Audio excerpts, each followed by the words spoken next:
मेहनत और ईमानदारी से काम करने वाले पुलिस ऑफिसर्स को इनाम देने से इनकी हौसला अफजाई होती है। आरपीओ शेर अकबर अच्छी कारकर्दगी पर इनाम और नाकिस कारकर्दगी पर डिपार्टमेंटल एक्शन लिया जाएगा। आरपीओ शेर Akbar Bahawalpur Arsalan Siddiqui regional police officer शेर अकबर ने अच्छी कारकर्दगी दिखाने वाले पुलिस ऑफिसर्स में कैश रिवार्ड और तरीफी असनाद तकसीम की। तफसीलात के मुताबिक आरपीओ शेर अकबर ने जिला बहावलपुर, बहावलनगर, रहीम यार खान में कत्ल, अगवा, बराए तावान, डकैती, देगर संगीन जराइम में मुलविस मुलजिमान को ट्रेस करने, इनको अदालत से सजा दिलवाने और शहरियों को लूटा हुआ माल वापस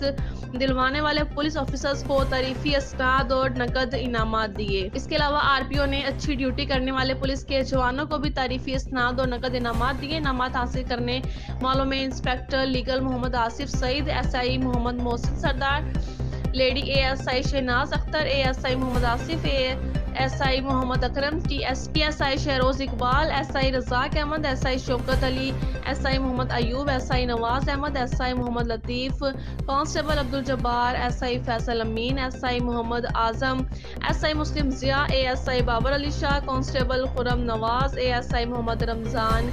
एसआई जुबरान समेत 108 पुलिस ऑफिसर शामिल हैं। आरपीओ ने पुलिस ऑफिसर से गुफ्तगू करते हुए कहा कि अच्छी कारकर्दगी पर इनाम देने से मेहनत